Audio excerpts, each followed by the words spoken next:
nosotros somos el grupo conformado por Alejandro Aparicio, Juan Freire y Sandy Leme, quienes hablan Maribel Santillán, y les vamos a hablar sobre el libro Lean Thinking. Bueno, el libro básicamente menciona cómo utilizar el pensamiento Lean para eliminar los despilfarros y crear valor en la empresa. Introductoriamente hace una diferencia entre Muda versus Lean, donde menciona que Muda son todas aquellas actividades humanas que necesitan recursos o que utilizan recursos, pero no crean ningún valor. En cambio, Lean es un método en el cual el objetivo es hacer más y más con mucho menos recurso humano, menos costo, menos tiempo, pero también a la vez basándose en las necesidades o acercándose a las expectativas del cliente. Según Taiichi Ohno, nos menciona que existen 7 principales mudas, las cuales son defectos, sobreproducción, sobreprocesamiento, espera, inventario, tiempo, movimientos innecesarios, pero además añade un nuevo aspecto que es el diseño. Ellos mencionan que muchas veces las empresas desarrollan nuevos productos solamente basándose en su intuición, pero no toman en cuenta la voz del cliente, por lo cual tienen que rediseñar y rediseñar nuevamente, lo cual no agrega valor. Además menciona sobre los 5 principios del pensamiento Lean, los cuales son especificar el valor, identificar el flujo de valor, flujo, pool y perfección. En primer lugar, hablando de especificar el valor, el autor menciona que el valor únicamente puede ser definido por el consumidor final.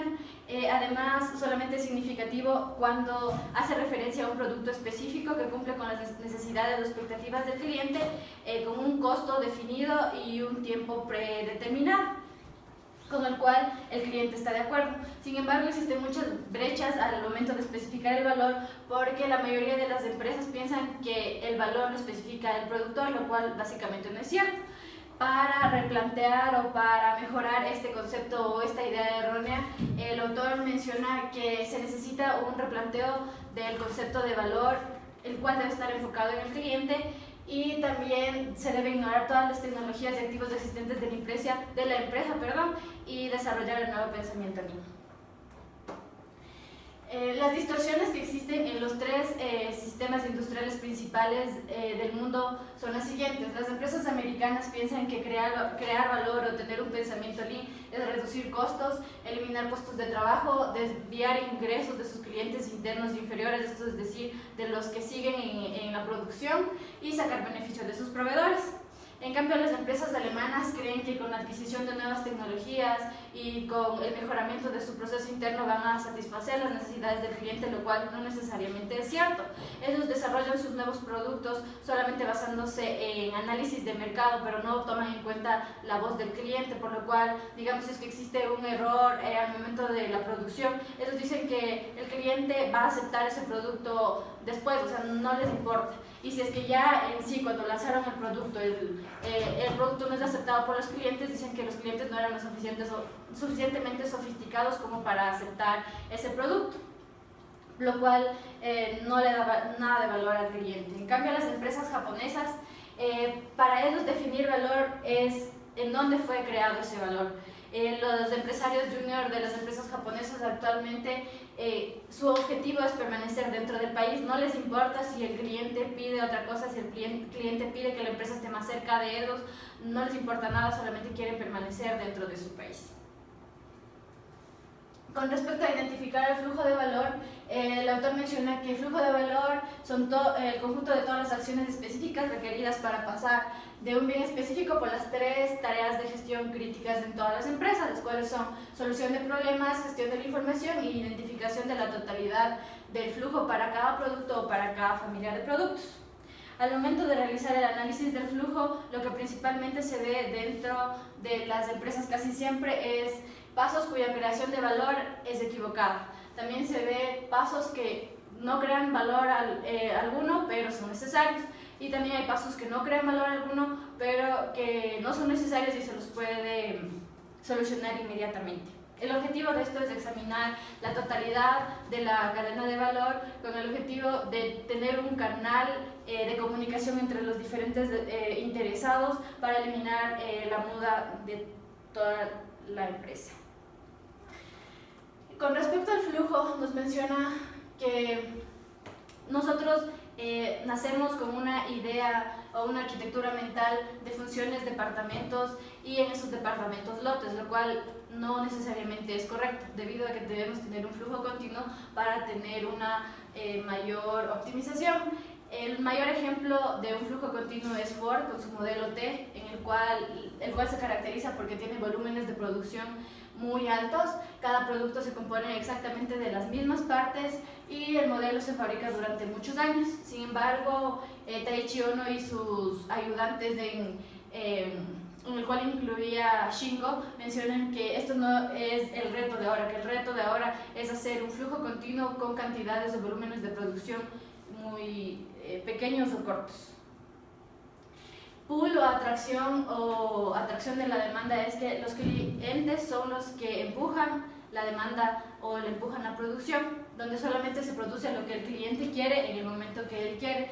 Esto ayuda a reducir los inventarios, ayuda a reducir ayuda a reducir los pronósticos que la empresa debe hacer. Además menciona que si es que la empresa tiene una demanda o una producción pool, la demanda es mucho más estable. Esto debido a que los empresarios o los consumidores no tienen que estar esperando o estar atentos a promociones que puede dar la empresa o a promociones que pueden salir nuevamente.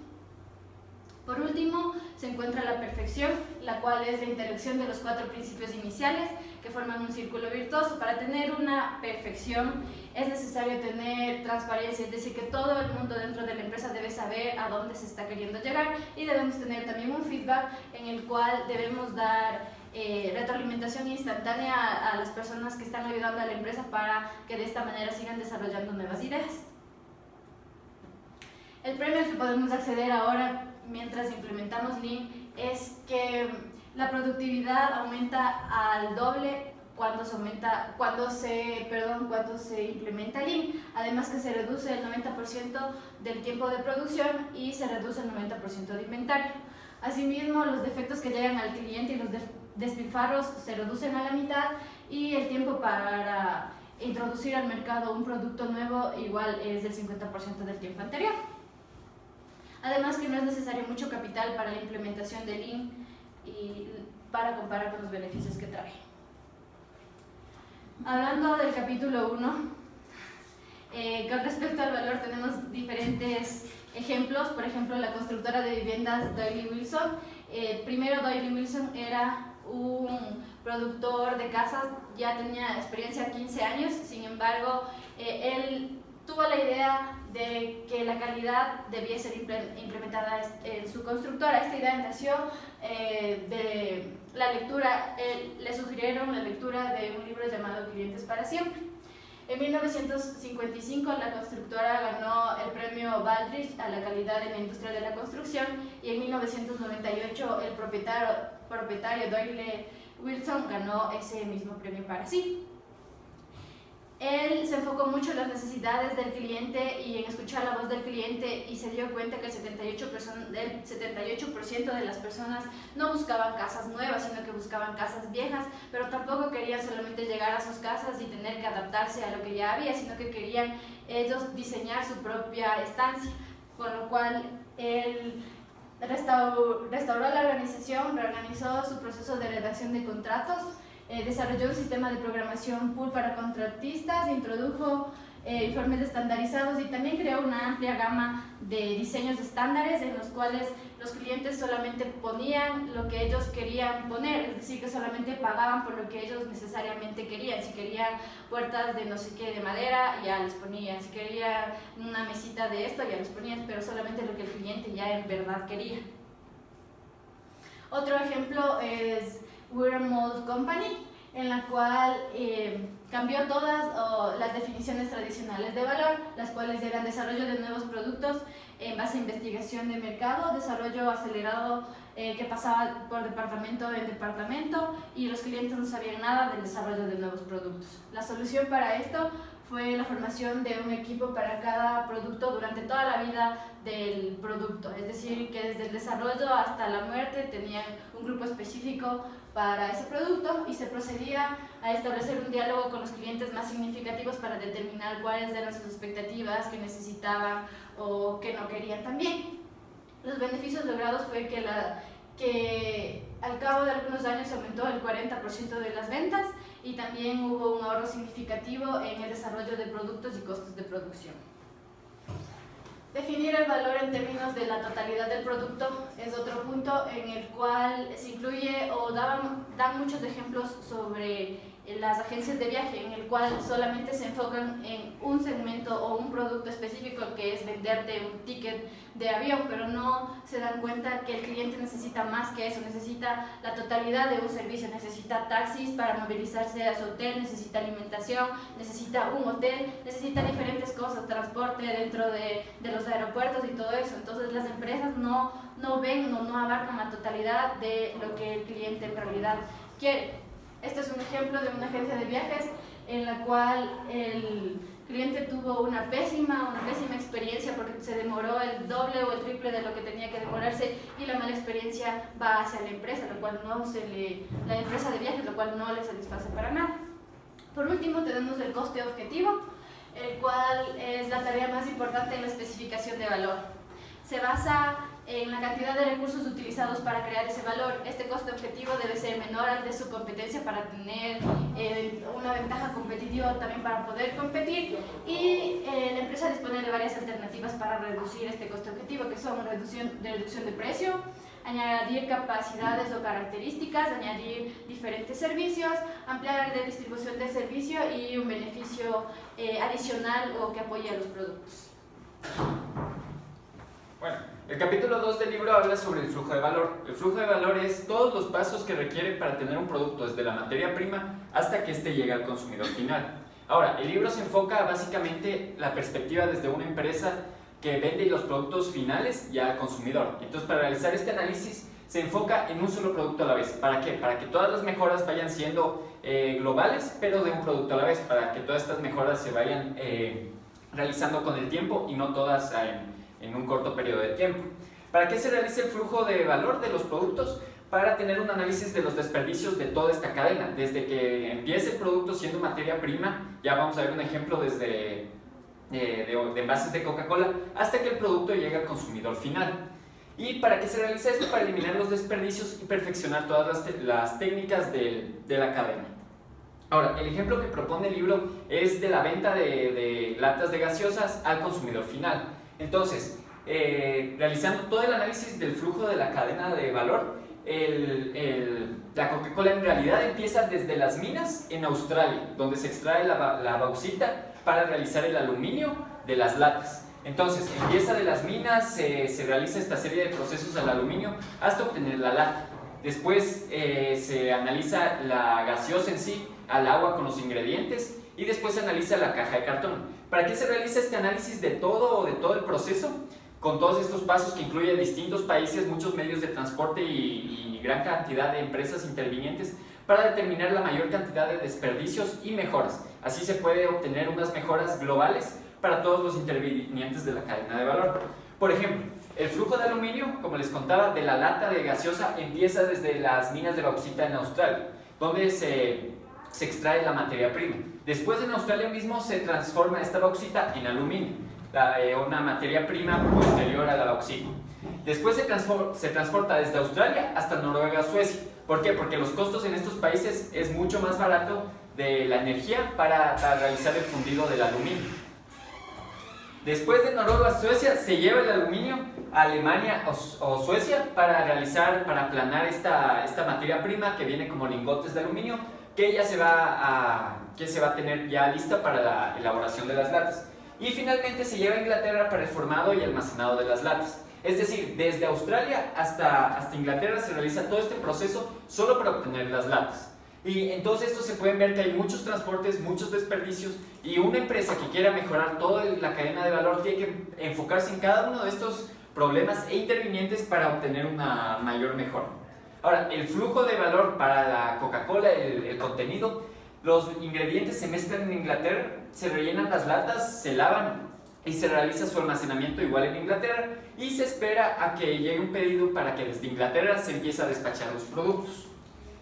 Bueno, haciendo un resumen general de todos los productos macros que que el libro propone para los elementos de la gaseosa, tenemos que los principales intervinientes desde donde se debe empezar a analizar la cadena de valores, desde el bosque, desde donde se obtiene el papel para hacer el cartón en el que se embalan las latas de gaseosa, las minas de bauxita en Australia, las granjas de maíz de donde se va a obtener el saborizante para las gaseosas, y finalmente los campos de caña, donde se va a obtener el azúcar para la gaseosa. Entonces, como se ve, son una gran cantidad de intervinientes en los que se debe enfocar uno para realizar todo este análisis. Ahora, un resumen de todos estos resultados es que, más o menos, en grandes rasgos, para obtener una lata de gaseosa, esta empresa se demora, bueno, todas las empresas intervinientes se demoran 319 días en obtener una lata de gaseosa, teniendo en cuenta todos los intervinientes. Lo que no se tiene en cuenta, por ejemplo, aquí, es los transportes, lo que amplía mucho más el tiempo. Solo se están viendo lo que son los tiempos de espera, como desperdicios, y los tiempos, y también desperdicios de lo que son fallas en máquinas o falta de producto a tiempo. Entonces, más o menos de esos 319 días, hay 24 días de desperdicios por este tipo de esperas. Sin embargo, no se toma en cuenta lo que son los transportes. Ahora, ¿cuáles son los primeros análisis que una empresa que ya está realizando los análisis de flujo de valor tiene que empezar a realizar?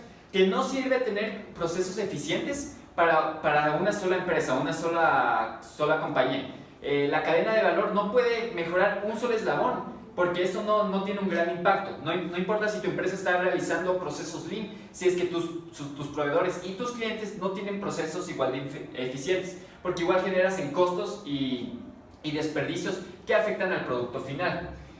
No basta solamente con mejorar la comunicación entre clientes y proveedores. La mejora de la comunicación no basta, también se tiene que incluir lo que es mejoras en flujo de materiales y flujo de información. Y se deben tomar acciones para que todos los intervinientes de la cadena de valor estén comprometidos y quieran implementar estas mejoras. Si es que un eslabón de toda esta cadena no está comprometido, no quiere aplicar estas mejoras, las mejoras locales de cada uno de los intervinientes se va a ver disminuida y no va a tener el mejor impacto. Les voy a hablar del capítulo 3 que habla acerca del flujo. El flujo es todo lo que atraviesa la línea de producción desde los proveedores hasta el cliente final. Para crear un flujo que agregue valor se deben seguir 3 pasos específicos, que es primero enfocarse en el objetivo real, que se debe tener claro un diseño específico, un orden específico y un producto específico. El segundo es que no se debe hacer caso a los límites tradicionales que existen normalmente en las empresas, como son las funciones, los cargos de trabajo, y se debe eliminar cualquier limitación que haga que el flujo no sea continuo. Y el tercer y último paso es que se deben buscar y replantear las prácticas y herramientas del trabajo específico. Para eso lo que se debe hacer es eliminar todos los reflujos, los desperdicios, los paros en el diseño, y todo esto se debe de hacer de una manera, al mismo tiempo. Los 3 pasos deben hacerse al mismo tiempo. El libro nos hablaba acerca de un ejemplo en la producción de bicicletas. Decía que en el proceso de diseño normalmente las empresas lo que hacen es primero buscar la necesidad que tiene el cliente, luego crear los prototipos, luego crear maneras de hacer que este prototipo se produzca en masa, buscar los proveedores que nos distribuyan los materiales necesarios en masa. Pero lo que nos plantea el método Lean es que para realizar un diseño debemos de crear primero un equipo que esté conformado por personas que tengan habilidades diferentes. A partir de que ya tenemos el equipo, se hace el despliegue de la función de calidad, que es el QFD, que es una metodología utilizada para realizar el trabajo de una manera estandarizada y hacer que todo el proceso sea igual.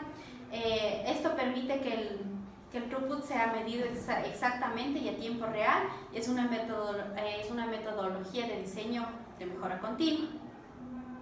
Así también en el orden. Lo que hacen las empresas normalmente es recibir el pedido de los clientes, luego programar cómo se va a hacer la programación para cumplir con este pedido, luego normalmente esperan a que el cliente les llame para que les digan ya está mi pedido, o si se retrasó tienen que volver a reprogramar para poder cumplir con lo que el cliente quiere. Pero lo que nos dice la filosofía Lean es que las ventas y la programación deben de estar siempre alineadas, que es lo más importante, que es la parte más importante, que no deben haber paradas en el sistema de producción y que se debe tener claro la capacidad del sistema.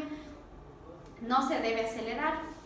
Para poder cumplir con las necesidades de este cliente, lo que tenemos es que se debe tener claro el takt time, que nos permite sincronizar la tasa de producción y la tasa de ventas, que es la demanda. Este takt time siempre tiene que estar publicado para la gente, para todo, no solamente para la gente de los puestos más altos, sino para toda la gente, para que sepa en qué punto estamos y a dónde tenemos que llegar. Ya, ¿de qué se trata el takt time? Por ejemplo, en el ejemplo de las bicicletas, lo que decía es que la tasa de producción es, la tasa de pedidos o la demanda es de 48 bicicletas por día y la tasa de producción es de 8 bicicletas por hora. Entonces, esto solamente es una simple relación en la que nos dice que 48 dividido para 8 es a 6 bicicletas por hora, lo que quiere decir que esta es la tasa de producción a la que la planta debe producir para poder cumplir con la demanda que nos pide el cliente. Lo que nos hablaba aquí era también que es muy importante mantener un flujo constante, un flujo continuo, debemos hacer que siempre fluya, alimentar el flujo y conectar el flujo. El flujo de productos a través de los operadores de producción, lo ideal es que haya una pieza siempre a través de la línea de producción. Para eso también es importante que la distribución dentro de la planta esté organizada de una manera que permita que este flujo sea constante. Existen diferentes maneras de distribución o layouts que se usan normalmente, que es por ejemplo este del layout en islas, que hace que las maquinarias estén juntas de acuerdo a las funciones, y que por ejemplo en la parte de las bicicletas era el empaquetado, en la inspección. Esto hace que cada función tiene que esperar a que la otra termine para poder continuar con el flujo. Lo que hace esto es que exista que exista mucho inventario entre cada departamento. El layout en línea, la producción es en línea, pero igual cada departamento tiene que esperar a que el siguiente departamento termine para poder continuar con el flujo. Las máquinas multifunción, lo bueno de esto es que los empleados pueden tener la habilidad de manejar varias máquinas al mismo tiempo, pero de igual manera también se crean inventarios en cada parte de los cuadraditos. Lo que el libro nos dice que es la manera más ideal de distribuir una planta es una distribución en U, en la que el flujo es completamente continuo, existe menos transporte entre cada uno y los operarios están ubicados de una manera que pueden operar varias máquinas al mismo tiempo, y esto hace que si una persona no se encuentre o no esté disponible para hacer un trabajo, otra persona puede ayudar a cumplir con su trabajo. Bueno, en lo que se refiere al capítulo 4 del libro, se topa el tema de lo que es sistema pool. Un poco para definir lo que era el sistema pool, se refiere a lo que es no producir un bien o un servicio hasta que el cliente o el consumidor lo solicite. Entonces, bajo esta idea era cómo se manejaba, cómo el libro maneja toda esta ideología, ¿no? Entonces, algo importante que habla el libro es que la producción debe ser guiada por la demanda del producto, información real de cómo va el flujo del producto. Esta información se va a utilizar para el reabastecimiento de tanto los centros de distribución como los lugares, los retails. Pasando a lo que es los viejos tiempos de la producción, cómo mostraba la producción antes de que se empiecen a aplicar estos sistemas de pool en las bodegas o en las plantas. Lo que ocurría con un ejemplo que planteaba el libro en cuanto a un carro que necesitaba un cambio de una parte, era que uno de los problemas era cuando se necesitaba una parte de este vehículo. Entonces, dos cosas importantes ocurrieron en ese momento. La primera es los tiempos de espera, que la persona tenía que esperar aproximadamente entre una semana o más tiempo para que pueda recibir su carro completo como él lo deseaba. O la otra es incurrir en pagos adicionales, lo que lograba que la persona tenga que pagar un monto para que pueda recibir su vehículo el siguiente día. Algo adicional que te mencionaba es que al incurrir en estas dos opciones, lo que lo provocaría es que el cliente tenga una insatisfacción en el servicio, lo que puede ser muy arriesgado para la empresa. Entonces, a partir de estos problemas nace este Lean Production, que se refiere a identificar los problemas de este ejemplo que se puso, ¿no? Entonces, uno de los problemas era que en la producción se manejaban grandes lotes y de igual manera se tenían inventarios elevados. Entonces, este sistema lo que buscaba lo que obtuvo a partir de estos problemas fue la reducción de los tamaños de lote y de igual manera reducir los tiempos de seteo, ya que al mover un producto a la siguiente, al cambiar de tipo de producto, este tipo de seteo provocaba grandes pérdidas de tiempo, tanto para el cliente como para el mismo cliente interno. Entonces, se mantenía una ideología dentro de la compañía que se refiere así: una máquina debe producir el 90% de su tiempo y el 10% debe ser utilizado para su setup time. Eso se refiere al setup time con respecto al tiempo que se debe tomar entre el cambio de un producto al siguiente producto que se pretende producir. Entonces, algo que de igual manera manejaba la empresa es que no hagas nada hasta que lo necesites y luego hazlo muy rápido. Entonces, esto lo que lograba es que la empresa empieza a buscar procesos un poco flexibles. Para lograr esto se buscaba identificar cómo era el flujo de los materiales y de las máquinas dentro de la planta, por lo que se optó por una reorganización de las instalaciones para que el tiempo que tome de producción dentro de la planta sea mucho menor y los espacios que tengan que recorrer sean menores. Y esto de igual manera impacta en los costos que va a incurrir la empresa. Además de esto, también en la parte de su tema productivo, lo que hizo esta empresa fue para mejorar el servicio a su cliente, fue empezar a involucrarse un poco con la cadena de suministro, y una de estas era un proveedor que les proveía un material el cual tomaba mucho tiempo en el que lo entregue. Por lo tanto, decidieron aplicar su misma metodología en el proveedor, con el fin de que el tiempo de producción total, que desde que se emite la orden hasta que pueda ser entregada la orden, sea mucho menor. Algo adicional es que este Lean Production lo que logró fue que se mejore el tiempo de respuesta para el cliente ante una orden, como ya se dijo, y que los procesos empiecen a ser mucho más flexibles con respecto a que si es que se emite una orden inesperada, la empresa pueda ser lo suficientemente flexible para poder entregarla en el menor tiempo posible. De igual manera se hablaba de los viejos tiempos de la distribución. En cuanto a los viejos tiempos de la distribución, se podía observar que existían el problema de largos viajes de envío desde, por ejemplo, en este caso, desde Japón a Estados Unidos. Entonces estos largos viajes provocaba que Estados Unidos debía mantener stocks muy elevados para evitar estos problemas de transporte.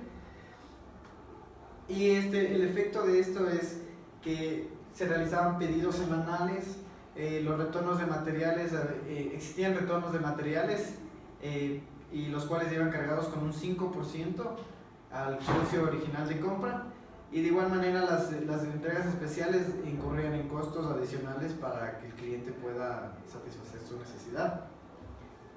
Entonces, lo que entra aquí como una metodología de igual manera como Lean Distribution, lo que busca es cambiar este tipo de sistema que manejaba de batch and queue, y también buscaba reducir los tamaños de lotes de almacenamiento y inventarios con el fin de que la empresa vuelva a ser un poco más óptima. Entonces, lo que se había realizado fue manejar pedidos diarios y los beneficios, y esto bueno, también benefició al sistema de picking, ya que esto hacía que el flujo sea mucho más rápido y la rotación de los productos.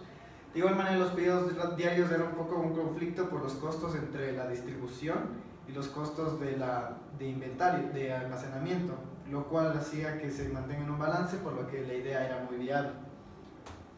En cuanto a lo que era ya el tema de lo teórico que se ha dicho a lo práctico, se identificaron 3 etapas. La primera etapa era reducir los tamaños de los compartimentos y acomodar las partes por tamaño y rotación, por lo que se manejaba un flujo interno dentro de las bodegas de esta forma, y lo que se logró fue manejar un sistema de esta forma que tuvo como resultado una reducción de tiempos y de movimientos, y los almacenamientos también, y los despachos de pedidos.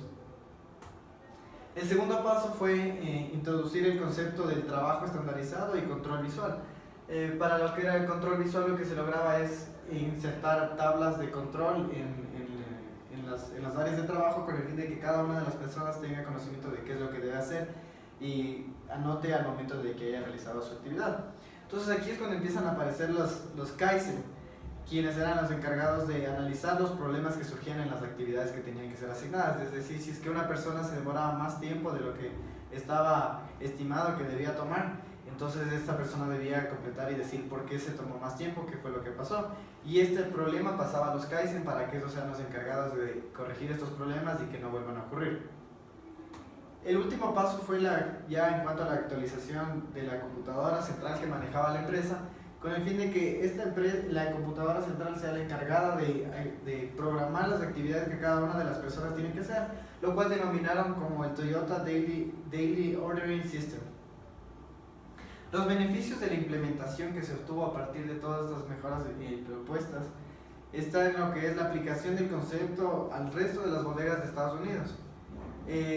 Esto fue lo que se había mencionado, fue aplicado únicamente en una sola bodega, y debido a que los resultados fueron muy buenos y viables, se decidió utilizar el mismo concepto para el resto de las 10 bodegas que existía en Estados Unidos.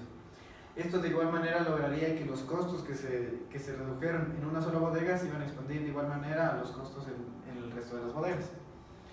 Otro beneficio que obtuvo a partir de esta implementación era que los dealers tenían mayor facilidad para poder negociar con el cliente, por lo que al tener precios más bajos debido a sus costos bajos, ellos tenían el beneficio en el mercado. De igual manera, esto lograba que el mercado tenga un mayor impacto con temas de promociones, considerando también que estas promociones debían involucrar mayor producción. En cuanto a los viejos tiempos de los servicios de autos, habla básicamente una extrapolación del Lean de todo lo que se implementó en las bodegas y en la planta, realizar lo mismo en la parte de servicios que realizaban los dealers. Entonces, por lo tanto, aquí lo que se hacía es manejar un sistema pool en las bodegas, en los concesionarios, reducir los espacios en los almacenamientos, y esto lograba que ellos puedan ofertar mayores servicios en estos espacios que ahora tienen a su disposición, lo que provocaba cambios en la demanda, ya que podían ofertar más de su producto. Y apareció la creación de los Local Distribution Centers, que eran unos centros de distribución más cercanos, con el fin de que el abastecimiento sea mucho más rápido. Y aquí se puede observar más o menos cómo era la cadena de abastecimiento de este problema, empezando desde los dealers, subiendo hasta cada uno de los centros de distribución, hasta la planta y hasta uno de sus proveedores. Bien. Ya. El quinto capítulo habla sobre la perfección o cómo estar cerca de alcanzar la perfección. Entonces, el libro habla de que encuestas que se realizaron a varias empresas alrededor del mundo, existen 2 enfoques tradicionales sobre los administradores. El primero es tener una administración estable, que habla acerca sobre que las empresas realizan una pequeña mejora y sobre esa mejora empiezan a administrarla y controlarla para que se mantenga así en el tiempo. El otro tipo de mejora o de administración es una administración donde los gerentes empiezan a crear planes pero no saben cómo implementarlos o concientizar a la gente de que tenga que aplicarlos. Entonces, el problema con estas dos metodologías es que ambas tienen muchas deficiencias, básicamente porque no tienen el impacto necesario o básicamente no tienen ningún tipo de impacto sobre la empresa. Entonces el libro propone tener un enfoque más radical, donde sí apliques las mejoras de las planificaciones, no solamente en tu empresa, sino en toda la cadena de suministros.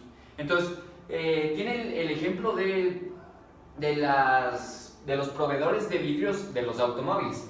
Entonces, en un caso tradicional en Europa, se obtiene la materia prima para el vidrio, después tiene que recorrer 800 kilómetros para que se fabrique el vidrio, después un proceso encapsulado 700 kilómetros más allá, y a 900 kilómetros de esta fábrica se instala el vidrio en los automóviles. Sin embargo, como se puede ver, toma mucho tiempo básicamente en lo que es transporte y en lo que son las esperas. El enfoque que propone el libro es que se realice este tipo de conversación y de mejoras en toda la cadena de suministro, realizando en este mismo caso un análisis de los tiempos o lead times de cada uno de estos procesos. En un día se puede obtener desde la obtención del vidrio hasta que el vidrio ya es encapsulado y enviado a la planta de procesamiento.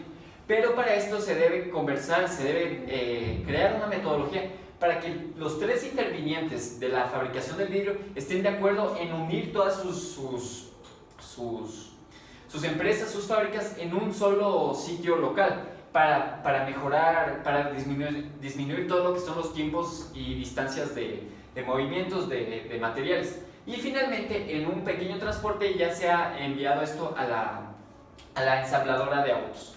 Entonces, lo que propone el libro es que lo que antes tomaba cerca de 150 días, ahora en 2 días se puede extraer el vidrio desde la materia prima hasta que ya esté instalado en el auto. Entonces, ¿cuáles son los pasos que propone el libro para la perfección? Primero es tener un enfoque de mejora local y global. Local para que mejore la empresa en sí y global para que mejore toda la cadena de suministros. Invertir en mejoras tecnológicas. Muchas veces las mejoras están, o la capacidad tecnológica de las empresas actualmente no da para tener nuevas implementaciones o mejoras mucho más aplicables.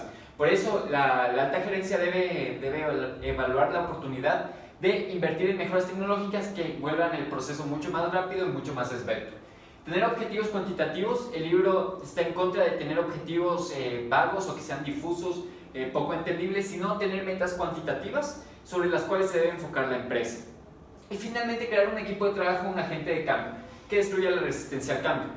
Muchas personas, tanto en la alta gerencia como en los trabajadores y mandos medios, están muy opuestos a cambiar la metodología de trabajo actual. Entonces, el libro propone que exista un agente de cambio o que se realicen pequeños proyectos que ya empiecen a mostrar mejoras a la empresa, para que este grupo ya empiece a mostrar con hechos y ya de manera numérica cómo esta implementación sí tiene un impacto significativo en la empresa y cómo esto se puede aplicar a otras áreas de la empresa.